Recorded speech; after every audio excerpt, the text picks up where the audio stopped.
people you're watching on TV, doing TV shows, they are truly the lucky ones because they have some resources, number one, and number two, they can work from home. And for some of them, it's difficult to understand why a barber or why a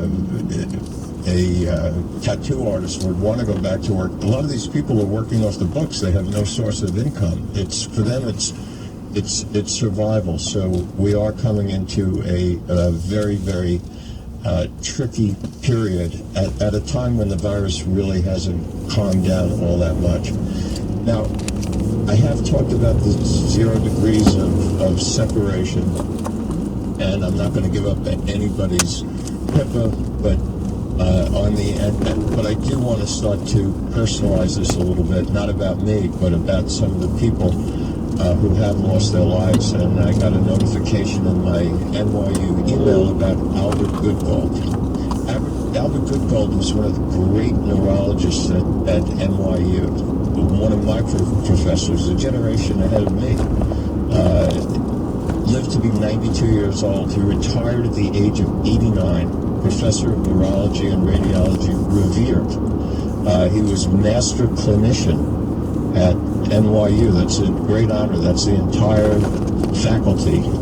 I think it's got to be clinical, obviously, clinician, but we have all these different departments and a huge number of people, and to get that honor is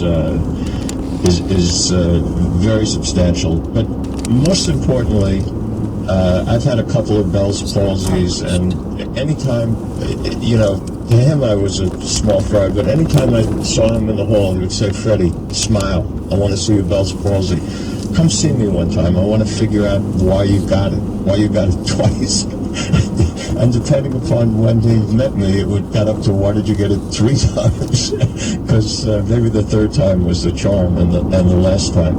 And I had the privilege of actually putting a stent into him. And one of the times I asked him, like, "Dr. Goodgold, why do you love me so much?" And he said, "Well, you're a nice guy, but also on my refrigerator, when I saw you, and stents are good when they're used in the proper patients, which is most of them who get it, people who are in trouble either because of their symptoms or they're having an acute problem." And he told me that on my refrigerator, and I wish I remembered the date now, I have the date of when maybe he kept a stent card, but the exact date, and I haven't had a symptom since. And how ironic that obviously 92, he's in a risk group, and he succumbs to COVID-19. So somebody who was a dear colleague, a mentor, a patient, a gentleman, and so supportive of every step I took along the way.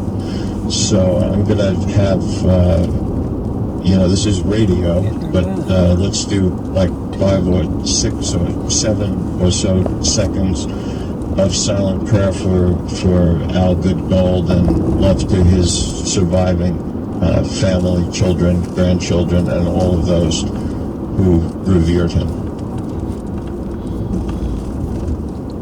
Okay, now we've been hammering away at the practicalities of COVID. We've been talking about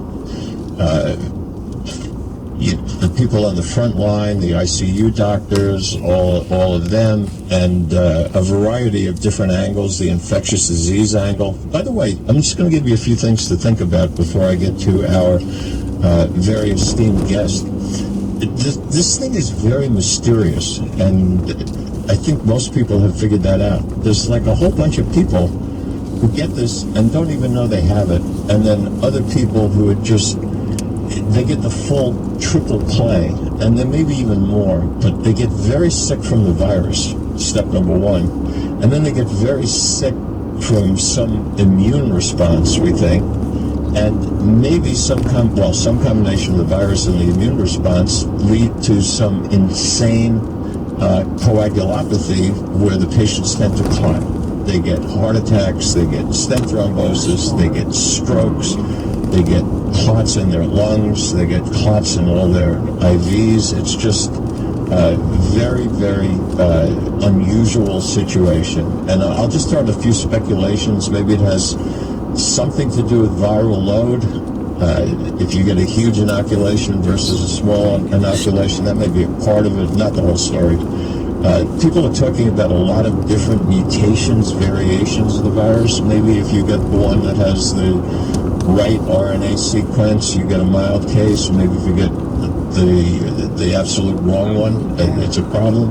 Host vulnerability is obviously very, very important, and this thing is differentially attacking the elderly and people with underlying conditions, although my sources actually out of my guest institution, NYU Brooklyn, are telling me that in that institution there are a lot of people who are financially, maybe we should use the word indigent. They don't have a lot of,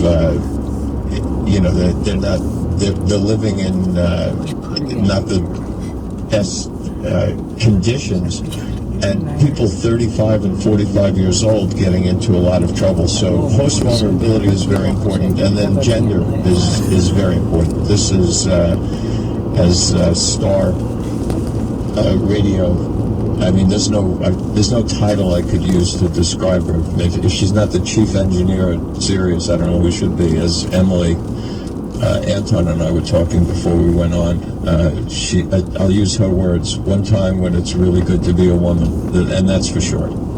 But in the midst of all of the day-to-day battle against this invisible enemy, against this virus, and then throwing on top of that the battle for knowledge, trying to figure out exactly what's going on so we can get targeted therapies, there come specific situations.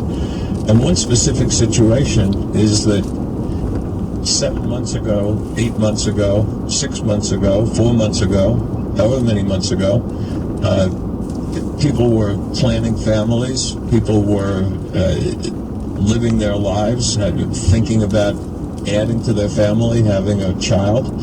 And now here we are, and if you were having that thought 8 or 9 months ago, you must be thinking a little bit like, what am I supposed to do? Am I just supposed to stick with the plan, go to the exact same place and time that I was planning to? Am I going to go to a hospital that's filled with people who are infected? Am I going to put myself at risk? Am I going to put my baby at risk? Some very interesting questions, and maybe now we'll be able to get some answers. And we're very privileged to have Dr. Shilpi Metal-Lee. That's MEHTA-Lee, just for those of you who are, and I have this all posted, of course, on LinkedIn.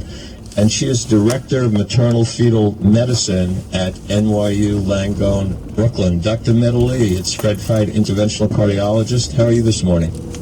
I'm great. How are you doing? Great. First of all, welcome to the NYU family. And Thank you.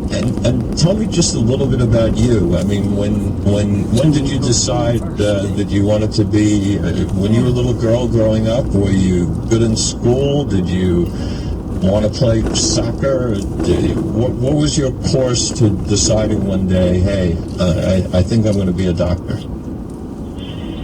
Yeah, I mean, I'm of South Asian, of Indian descent, so I fit some of the stereotypical ideas of that culture. As we come into medicine, you'll see a lot of South Asian people of South Asian descent in medicine. My mother's a physician.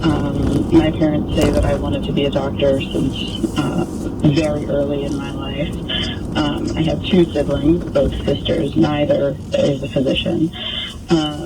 But we always say that the odds were that they could brainwash one of the 3 of us. Nonetheless, as I went further into my training, high school, college, I did realize that becoming a physician was something that I really wanted myself. And really, when I looked at the landscape of healthcare back then and care, it wasn't just a career choice for me. It was very much a political choice as well, because providing care to women